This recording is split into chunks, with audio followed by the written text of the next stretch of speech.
થઈ ગયું છે, કપડા ઇસ્ત્રી થઈ ગયા છે બધા, અને બધા મૂકી પણ દીધા છે. અને લગ્ન પછી થોડી તબિયત પણ ખરાબ થઈ ગઈ હતી આ ભાગદોડના લીધે, તો એ સારું હવે સારું થઈ ગયું છે. અને આજે ભજીયા ખાવાનું મન થયું, મને ને ધ્યાન આજે ભજીયા બનાવવાના છે. તારે ભજીયા ખાવા છે ને? મમ શેમાં ખાવું છે? હા, ધ્યાનુને પણ આમાં મમ ખાવું છે. શેમાં ખાવું છે મમ? ઓકે, તો કુકર મૂકી દીધું છે બટેકા બાફવા માટે. અને ભજીયા ખાવા છે ધ્યાનો? શેમાં ખાવા છે? એમાં. ઓકે, તો મમ્મી શાક લેવા ગયા છે અત્યારે, અને એ આવે ત્યાં સુધી બટેકા બફાઈ જાય એટલે એની બધી તૈયારી હું ચાલુ કરી દઉં છું. તો મમ્મી શાક લઈને આવી ગયા છે, આપણે જોઈએ શું લઈ આવ્યા છે શાકમાં. વાહ, સરસ મજાની મેથી છે ફુલવડા માટે, અને કોથમરી છે, મેથી છે, ડુંગળી. વાહ, મસ્ત બધી ભજીયાની જ આઈટમ લઈ આવ્યા છો. લીલું લસણ, લીમડો, ફ્લાવર. ભજીયામાં ફ્લાવર નો હોય? ઊંધિયા માટે ફ્લાવર. અને કેવા સરસ તો મરચા છે. વાહ, મસ્ત પટ્ટી થાય એવા.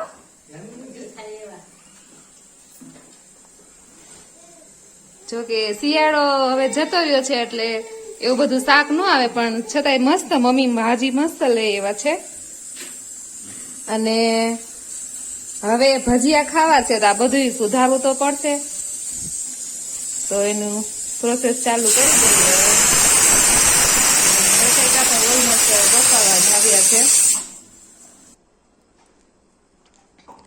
તો આ મરચાની પટ્ટીના ભજીયાની અને બટેકા વડાની અને આ ફુલવડાની બધી વસ્તુની તૈયારી થઈ ગઈ છે. અને ડુંગળી બાકી છે એ મમ્મી અત્યારે કરે છે.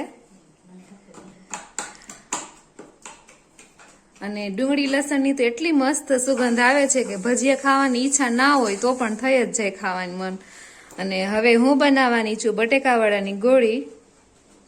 ધ્યાનુબેન અને એના દાદા ગાંઠિયા લેવા માટે ગયા હતા ને આવી ગયા છે ગાંઠિયા લઈને. મને તો દે દીકા, લાવો લાવો લાવો.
તો ભજીયા બની ગયા છે અને બધા ભજીયા ખાવા બેસી ગયા છે. ધ્યાનુબેન ને ભજીયા બહુ ભાવે તો એ બેસી ગયા છે. ધ્યાનુ મમસેમાં ખાસ તું એમાં? અરે વાહ. મમ્મી થોડાક ભજીયા બાકી છે તો એ બનાવે છે ને હું ધ્યાનાને જમવા બેસાડું છું.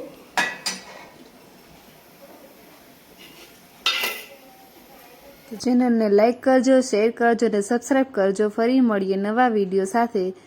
તો ત્યાં સુધી જય માતાજી.